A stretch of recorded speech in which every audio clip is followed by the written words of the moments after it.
बुशरा अंसारी साहबा ने एक बहुत ही तगड़ा मैसेज दिया है और उन्होंने आज ये साबित किया है कि वो अहमद बशीर साहब की बेटी हैं, क्योंकि अहमद बशीर पाकिस्तान के बड़े दानश्वर थे, बड़े राइटर थे, बड़े जर्नलिस्ट थे और उन्होंने भी मुश्किल हालात में जर्नलिज्म किया था, लेकिन अपनी कलम को झुकने नहीं दिया था या टेढ़ा होने नहीं दिया था।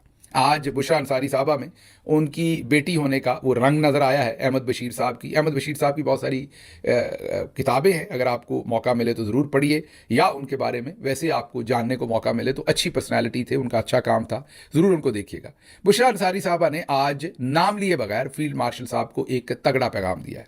उन्होंने कहा कि दो ऐसी औरतें थीं, माएँ थीं, जिनका अगर एहतराम कर लिया जाता तो जो पाकिस्तान के बड़े बड़े मर्द हैं उनकी मर्दानगी जो है वो, दूसरे लफ्ज़ों में उन्होंने यही कहा कि बच जाती।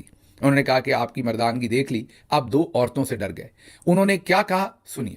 अस्सलाम वालेकुम जी। जो कुछ हो रहा है आजकल न्यूज में देख रहे हैं, देखे तो मुश्किल, ना देखे तो मुश्किल, मगर देखना तो पड़ेगा। मैं ये सोच रही हूँ कि अगर हम इतना ख्याल कर लेते कि दो माएँ खड़ी थी हमारे सामने, यास्मीन राशिद साहिबा और उस्मान डार की वालदा, अपनी उम्र के हिसाब से कितना आउट ऑफ द वे हो गई हैं। अगर आपको एक दिन आपकी मर्जी का तकिया न मिले, आपको नहीं, जेलों में बंद, मुश्किलों में खड़ी, जो भी उनका मौक़िफ़ है, उनकी इज्जत रख लेनी चाहिए थी। इस बात का मुझे दुख है। बड़े बड़े मर्दों से मैं ये कह रही हूँ कि आपकी मर्दानगी यहाँ आके नजर आ गई कि आप दो औरतों से डर गए। सॉरी। सुन लिया आपने। तो ये बाकमाल तरीके से बुशरा अंसारी साहबा ही नाम लिए बगैर डायरेक्ट मैसेज जो है वो सही निशाने पर वही पहुंचा सकती थी। जैसे मैंने आपको कहा कि इसमें कोई शक नहीं कि उनका एक अपना भी बहुत बड़ा तारफ़ है, वो पाकिस्तान की बहुत बड़ी आर्टिस्ट हैं, बहुत काम किया हुआ है, लेकिन ये जो उनके अंदर ये जो सच बोलने की, या इस वक्त मुश्किल हालात में जब कोई ऐसी बात बोलने को तैयार नहीं है, आर्टिस्ट और जो हमारा आप कहिए कि क्राफ्ट का, आर्ट का एरिया है, वहाँ पर लोग घबराते हैं ऐसी बात करते हुए, तो वहाँ अहमद बशीर साहब की बेटी ने कम अज़ कम बहुत ही इफ़ेक्टिव तरीके से दुरुस्त मैसेज जो है वो फील्ड मार्शल साहब और उनके साथियों तक पहुँचाया है कि इन बुज़ुर्ग माओं से भी आपको अगर ख़तरा है तो फिर आपकी मर्दानगी के ऊपर क्या कहा जाए। मतलब कि अगर आपको इनसे ख़तरा ना होता और आप इनके साथ ये सब कुछ ना करते तो जाहिर है आपकी इज़्ज़त में कुछ ना कुछ इजाफा होता, कमी ना आती। बहुत ही उम्दा मैसेज उन्होंने दिया है।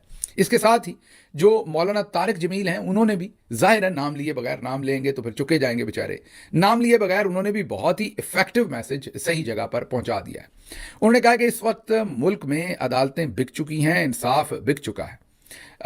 उनसे पूछा गया कि मौलाना साहब, इमरान खान जेल में हैं, क्या वो रिहा हो पाएंगे? तो उस पर उन्होंने कहा कि फ़िरौन ने 70,000 बच्चे मारे, लेकिन मूसा तो पैदा हुआ ना। ये जुल्म की अंधेरी रात है, लेकिन ये जुल्म मिट कर रहेगा, क्योंकि जुल्म मिटने के लिए है। लग ये रहा है कि यहाँ पर अशारतन, उन्होंने नहीं कहा, चले मैं तस्सिया कर देता हूँ, वो मेरा ख्याल है कि चौधरी निज़ामुद्दीन साहब को वो यहाँ फ़िरौन कह रहे हैं या फ़िरौन से तशबीह दे रहे हैं। ये दोबारा एक बहुत ही इफ़ेक्टिव मैसेज है, नाम लिए बगैर बेहतरीन जगह पर उन्होंने भी पैगाम पहुँचाया है। तो क्लैरिटी तो अब आ गई है, वो भले आप उलमा कराम की साइट पर देखें। आपको कल हमने मौलाना हनीफ कुरैशी, मुफ्ती हनीफ कुरैशी जो हैं, उनका जो उन्होंने चौधरी उस्मान ने कुरान करीम की जो उन्होंने तौहीन करने की कोशिश की, उस पर हल्फ देकर उस पर जो उन्होंने फतवा दिया, आज मौलाना तारिक जमील साहब की जो बात है, और दूसरी तरफ art and craft, drama, literary side से अगर आप देखें तो बुशरा अंसारी साहबा का पैगाम, तो सबको अब पता है कि बादशाह कौन है और ये सब कुछ कौन करवा रहा है। तो सबके पैगाम, ठीक है नाम नहीं ले पा रहे लोग, उसकी भी समझ आती है, लेकिन सब डायरेक्टली अपना पैगाम वहीं पर पहुंचा रहे हैं।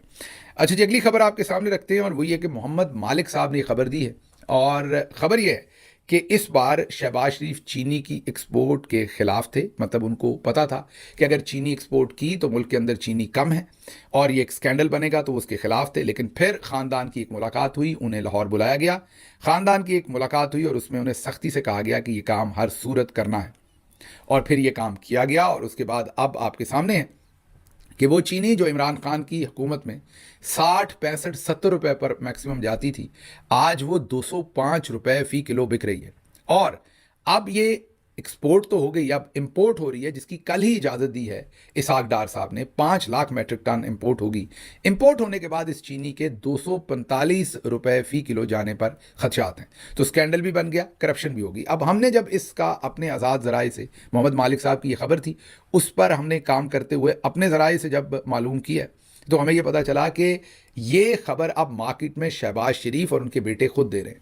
جی لاہور کے کچھ اہم صحافیوں کو شہباز شریف اور ان کے بیٹے نے خود بتایا ہے کہ ہم باپ بیٹا اس میں انوالو نہیں ہیں, ہم چینی ایکسپورٹ نہیں کرنا چاہتے تھے تاکہ امپورٹ نہ کرنی پڑے. یہ اسحاق ڈار, مریم نواز اور نواز شریف اور ان کی سائڈ جو ہے وہ اس میں انوالو ہے, اور اس میں خصوصی طور پر مریم نواز اور ان کے جو آگے سے سمدھی اور دوسرے لوگ ہیں ان کی خواہشیں اس میں شامل تھیں. تو انہوں نے واضح طور پر اپنے آپ کو وہ ڈسٹنس کر رہے ہیں لاہور کے میڈیا سرکلز کے اندر.